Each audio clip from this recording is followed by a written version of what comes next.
അരൂർ പള്ളിയർക്കാവ് ക്ഷേത്രത്തിന് സമീപം പോസ്റ്റിൽ ബൈക്കിടിച്ച് യുവാവിന് ദാരുണാന്ത്യം.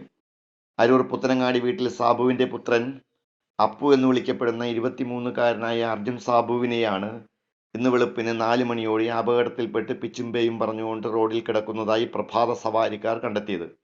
യുവാവിനെ കണ്ടെത്തിയയുടൻ പരിസരവാസിയായ കൃഷ്ണകുമാർ മുൻ പഞ്ചായത്ത് മെമ്പർ ടി പി സതീശനെയും വിളിച്ചു വരുത്തി യുവാവിനെ എറണാകുളം ഗവൺമെന്റ് ഹോസ്പിറ്റലിൽ എത്തിക്കുകയായിരുന്നുവെങ്കിലും ജീവൻ രക്ഷിക്കാനായില്ല.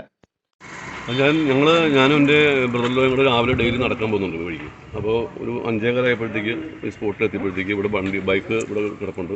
അദ്ദേഹം ഈ സൈഡിൽ ഇവിടെ ആരും പിടിച്ചു മാറ്റിയിട്ടുണ്ടായിരുന്നു. അപ്പോൾ അതിനുശേഷം നമ്മൾ എത്രയും പെട്ടെന്ന് ഹോസ്പിറ്റലൈസ് ചെയ്യാൻ വേണ്ടി കുറേ ശ്രമം നടത്തി. അരൂർ പോലീസ് സ്റ്റേഷൻ വിളിച്ചിട്ട് കിട്ടുന്നില്ല, നമ്പർ എന്തോ കിട്ടുന്നില്ല. അതിനുശേഷം നമ്മുടെ ടി പി സർവീസ് വന്നിട്ടാണ് വേറെ അറേഞ്ച് ചെയ്തു ഒരു ആംബുലൻസ്. അതായത് നമ്മൾ 108 വിളിച്ച് വണ്ടി അറേഞ്ച് ചെയ്യുമ്പോൾ ഇവിടെ വണ്ടി അറേഞ്ച് ആയി. അതിനുശേഷം ആംബുലൻസ് വന്ന് എല്ലാവരും കൂടെ പിടിച്ച് കയറ്റി അദ്ദേഹത്തിൻ്റെ അച്ഛൻ വന്നു ഇടയ്ക്ക്. അച്ഛനും ഒരു ബസ്സിന് വരെ വന്നിരുന്നു. അവരെ കൂട്ടിയിട്ട് നേരെ അങ്ങോട്ട് നേരെ ജനറൽ ഹോസ്പിറ്റലിലേക്ക് അത് കൊണ്ടുപോയത്. അപ്പോൾ അവിടുത്തെ നിന്ന് ബ്ലോക്ക് ഉണ്ടെന്നാണ് ഡ്രൈവർ പറഞ്ഞത്. ഇതാണ് നമ്മൾ അറിഞ്ഞ സ്ഥിതിക്ക് അത്രയും പെട്ടെന്ന് ഇവിടുന്ന് ആളെ കൊണ്ടുപോയി. വിവരമറിഞ്ഞ് ഓടിക്കൂടിയ ജനം പോലീസിന് സന്ദേശം കൈമാറാൻ ശ്രമിച്ചെങ്കിലും പരാജയപ്പെട്ടതായി അറിയുന്നു.